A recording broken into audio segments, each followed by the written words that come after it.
ओम सूर्य देवाय नमः। कल के अध्याय में आपने सुना था शंख मुनि और द्विज मुनि का संवाद, साथ ही वशिष्ठ और साम का संवाद एवं याज्ञवल्क्य और ब्रह्मा जी का संवाद। आज आप सुनिए उससे आगे। ब्रह्मा जी कहते हैं कि हे याज्ञवल्क्य, पद्मरूप सूर्य भगवान को कमल पुष्प और गूगल की धूप से हम पूजते हैं। व्योम रूप सूर्य को चमेली के पुष्य और विजय नामक धूप से शिव जी का पूजन करते हैं और चक्र रूप सूर्य भगवान का नीलकमल और अगरु धूप से विष्णु भगवान को पूजते हैं। कस्तूरी, सुगंधित द्रव्य, चंदन, अगरु, कपूर, नागर मोथा और शर्करा, इन सब को मिलाने से विजय धूप होती है। हमने सूर्य नारायण से पूछा कि कौन कौन पुष्प आपको प्रिय है, तब उन्होंने जो जो बताए उनका हम आपको वर्णन करते हैं।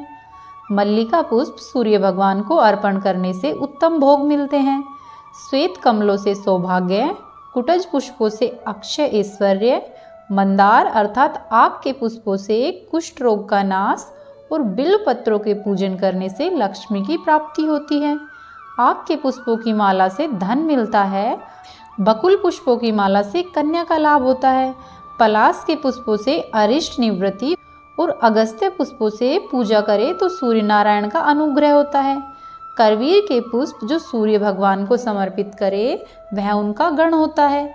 कमल के 1000 पुष्प चढ़ाए तो सूर्यलोक में निवास करता है। उत्तम गंध से लेपन करे तो मनुष्य सद्गति को पाता है। सूर्य भगवान के मंदिर को जो मार्जन कर गोबर से लिपे वह सब रोगों से मुक्त होता है और बहुत सा धन पाता है। और भक्ति करके गेरू से लेपन करे तो बहुत सी लक्ष्मी प्राप्त होती है। केवल मृतिका से ही मंदिर को लिपे तो 18 कुष्ठ से मुक्ति हो। सब पुष्पों में करवीर के पुष्प और सब विलेपनों में लाल चंदन उत्तम है। इनसे अधिक कोई वस्तु सूर्य नारायण को प्रिय नहीं है। करवीर पुष्पों से जो सूर्य भगवान का पूजन करे वह संसार के सब सुख भोग कर स्वर्ग में जाता है। मंदिर में लेपन कर मंडल बनावे तो सूर्यलोक पाता है। एक मंडल बनावे तो धर्म हो। 2 मंडल रचने से आरोग्य, 3 से अविच्छिन्न संतान, 4 से लक्ष्मी, 5 से धन धान्य और 6 से आयुर्बल और यश, साथ ही 7 मंडल रचने से आयु, धन, पुत्र और राज्य प्राप्त होता है और अंत में सूर्यलोक की प्राप्ति होती है। मंदिर में घी का दीपक जलाए तो नित्य रोग नहीं होता। महुए के तेल का दीपक से सौभाग्य की प्राप्ति होती है। तिल के तेल का दीपक प्रज्वलित करने से सूर्यलोक की प्राप्ति होती है। पहले गंध, पुष्प, धूप, दीप आदि उपचारों से पूजन कर भांति भांति के नैवेद्य लगावे। पुष्पों में चमेली और कनेर के पुष्प, धूपों में विजय धूप, गंधों में केसर, लेपों में लाल चंदन, दीपों में घी का दीप, नैवेद्यों में मोदक सूर्य नारायण को अत्यधिक प्रिय है। इनसे ही पूजन करना चाहिए।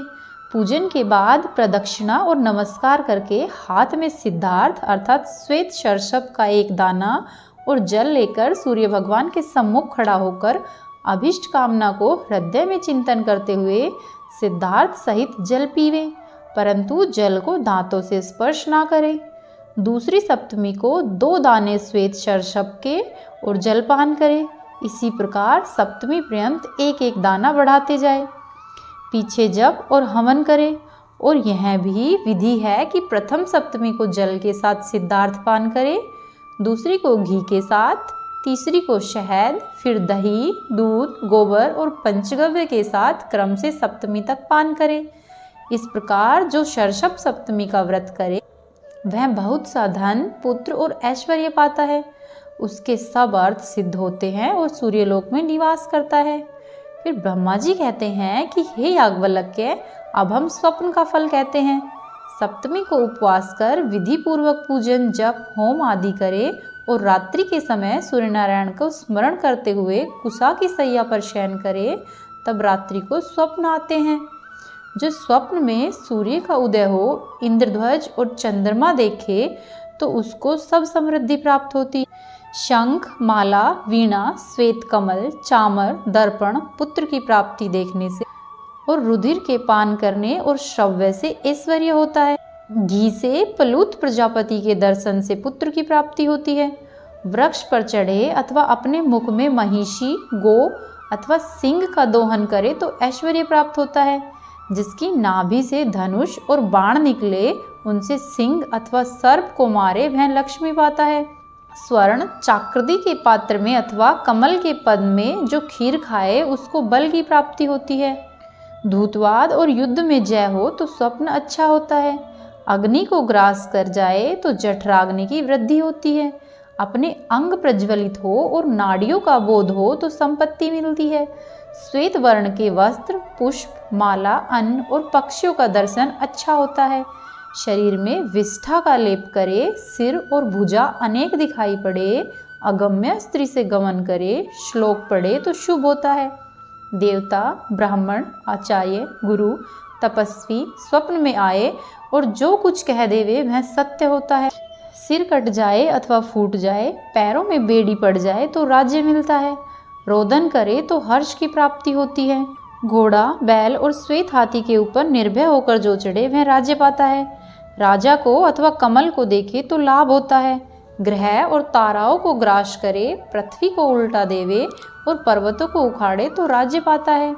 पेट से आकृत निकल पड़े और उससे वृक्ष को लपेटे, नदी अथवा समुद्र का पान करे, पर्वत, समुद्र और नदी को लांघे, ऐसा दिखे तो बहुत सा ऐश्वर्य प्राप्त होता है। सुंदर स्त्री शरीर में प्रवेश करे, बहुत सी स्त्री आशीर्वाद देवे, शरीर को क्रमी भक्षण करे, स्वप्न में स्वप्न का ज्ञान हो, अभिष्ट बात सुनने और कहने में आवे और मंगलदायक पदार्थों का दर्शन तथा प्राप्ति हो तो धन और राज्य और ऐश्वर्य की प्राप्ति होती है। वह स्वप्न में रोगी देखे तो रोग से छूट जाता है। इस प्रकार स्वप्न देखे तो प्रभात ही स्नान करे और राजा, ब्राह्मण अथवा भोजक को स्वप्न सुनावे। ब्रह्मा जी कहते हैं कि हे याज्ञवल्क्य, सप्तमी का व्रत कर दूसरे दिन स्नान, पूजन, जप, हवन आदि करके भोजन पुराणवेता और वेद के जानने वाले ब्राह्मणों को भोजन करावे। लाल वस्त्र, दूध देने वाली गाय, उत्तम भोज्य पदार्थ उत्तम भोजक को देवे। भोजक न मिले तो पौराणिक को, और पौराणिक न मिले तो सामवेद के जानने वाले ब्राह्मण को सब वस्तुएं दे। भोजन भी पहले भोजक को करावे, पीछे पौराणिक और वेद पाठियों को करावे।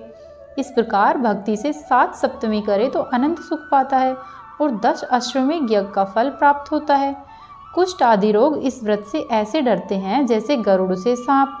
व्रत, नियम और तप करके इस प्रकार 7 सप्तमी व्रत करे वह विद्या, धन, पुत्र, भाग्य, आरोग्य और धर्म को प्राप्त होता है और अंत में सूर्यलोक की प्राप्ति होती है। इस विधि को जो सुनता है अथवा पढ़ता है वह भी सूर्य नारायण में लीन हो जाए। यह पुराण जिन जिन देवता और मुनियों ने सुना वे सब सूर्य नारायण के भक्त हो गए। यह आर्ष आख्यान हमने कहा है, इसको सूर्य भक्त के बिना दूसरे पुरुष के आगे न कहे। जो पुरुष इस आख्यान को सुने और जो सुनावे वे दोनों सूर्यलोक को जाएंगे। रोगी इसका श्रवण करे तो रोग से मुक्त हो। यह पढ़कर यात्रा करे तो मार्ग में कोई क्लेश न हो और यात्रा सफल हो। गर्भिणी स्त्री सुने तो सुख से पुत्र पैदा हो। वंध्या सुने तो संतान पावे। हे याज्ञवल्क्य, यह सब कथा सूर्य नारायण ने हमको कही और हमने तुमको सुनाई है। अब तुम भी भक्ति से सूर्य भगवान की आराधना करो जिससे सर्व पातक निवृत्त होवे। यह द्वादशात्मका सूर्य नारायण ही जगत का माता, पिता, बंधु और गुरु है। वह सदा तुम्हारे ऊपर अनुग्रह करते हैं। प्रेम से बोलिए सूर्य भगवान की जय। अब आप सुनिए श्री सूर्य काष्टम। आदिदेव नमस्तुभ्यं प्रसिद्धं मम भास्करं, दिवाकर नमस्तुभ्यं प्रभाकर नमोस्तुते। सप्ताश्वरथमारूढं प्रचण्डं कश्यपात्मजं, श्वेतपद्मधरं देवं तं सूर्यं प्रणमाम्यहम्। लोहितं रथमारूढं सर्वलोकपितामहं, महापापहरं देवं तं सूर्यं प्रणमाम्यहम्। त्रिगुणयं च महाशूरं ब्रह्मविष्णुमहेश्वरं, महापापहरं देवं तं सूर्यं प्रणमाम्यहम्। बृहितं तेजं पुञ्जं च वायुमाकाशमेव च, प्रभुं च सर्वलोकानां तं सूर्यं प्रणमाम्यहम्। बन्धुकपुष्पं सङ्काशं हारकुण्डलभूषितम् एकचक्रधरं देवं तं सूर्यं प्रणमाम्यहम् तं सूर्यं जगत्कर्तारं महातेजं प्रदीपनं महापापहरं देवं तं सूर्यं प्रणमाम्यहम् तं सूर्यं जगतां नाथं ज्ञानविज्ञानमोक्षदं महापापहरं देवं तं सूर्यं प्रणमाम्यहम्। बोलिए सूर्य भगवान की जय। यदि अच्छा लगा तो वीडियो को लाइक करें, चैनल को सब्सक्राइब करें और वीडियो को अवश्य ही शेयर करें और कमेंट बॉक्स में ओम सूर्य देवाय नमः अवश्य ही लिखें।